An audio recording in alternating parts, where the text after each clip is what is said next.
जय हिंद दोस्तों। इस वक्त मैं मौजूद हूँ घोड़बंदर किले में। सर, घोड़बंदर के गांव के लोगों के बीच आप जा रहे हैं, घोड़बंदर की जनता के बीच आप जा रहे हैं। क्या ऐसी समस्या आपको सुनने मिल रही है और उस पर क्या आपने कोई एक्शन स्टार्ट किया, क्योंकि आप वार्ड नंबर 13D से एनसीपी के कैंडिडेट भी हैं? देखिए, मेरे पास अभी ये पत्र है।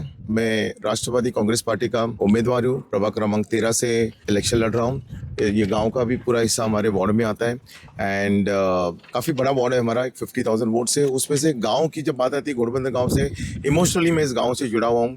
पिछले 12 साल से ऐसा कोई यहाँ का फेस्टिवल प्रोग्राम या समस्या नहीं जिससे मैं जुड़ा नहीं हूँ। अब फेस्टिवल और खुशी के टाइम तो मैं आता हूँ, पर गाँव की समस्या आती है, इनके रोड का इशू है, टोल का जो इशू है, गटर के जो इशू है, यहाँ के स्थानिक लोग को रोजगार नहीं है।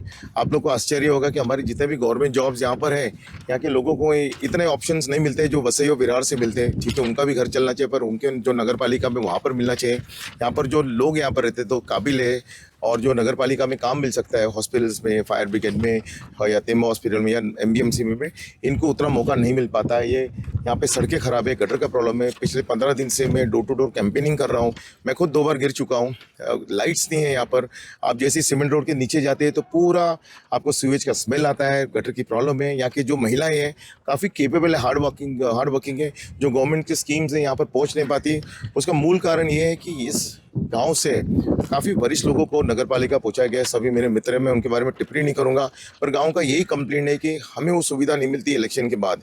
ये पत्र हमने अजित दादा को लिखा है। हम हमारे जो पक्ष प्रमुख है अजित पवार साहब, जो डिप्टी चीफ मिनिस्टर हैं, उनको हम अजित दादा बोलते हैं। उनको मैंने घोड़बंदर गाँव के लिए एक अलग फंड्स के रिक्वेस्ट किए, बिकॉज उनका कार्यकर्ता होने के नाते, मैं नगर सेवक हूँ या नहीं हूँ, एक कार्यकर्ता के नाते मैं उनसे मांग सकता हूँ। इसमें मैंने उनके पूरे प्रॉब्लम्स लिखे हैं।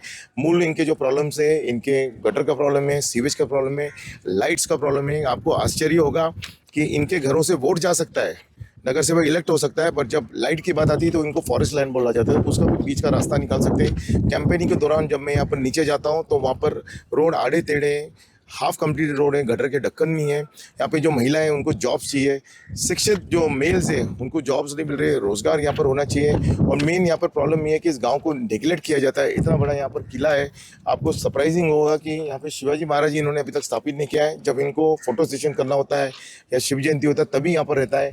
एक परमानेंट यहाँ पर महाराज का सबसे पहले मूर्ति होना चाहिए। क्या रीज़न है, लॉजिकल रीज़न मुझे समझ में नहीं आ रहा है। अगर आप बैंड्रा और खार से शिवाजी महाराज का फोर्ट में जाना चाहते हो तो ये सबसे नज़दीक है। यहाँ पर जितने भी होटल्स है, सबसे पहले मैं वहाँ पर इंश्योर करूँगा कि इलेक्शंस के बाद टूरिज्म जो भी पर्यटन का जो कहते हैं वहाँ पर, यहाँ पर का जो किला है वो रहने चाहिए। बीच में बात हो रही थी कि इसको टूरिज्म डिक्लेयर करने, मेरा ये कहना है कि बिना गांव को डिस्टर्ब करे होना चाहिए। बैक रोड से आपका रोड आनी चाहिए ताकि इस गांव में जो शांति है वो डिस्टर्ब नहीं होना चाहिए।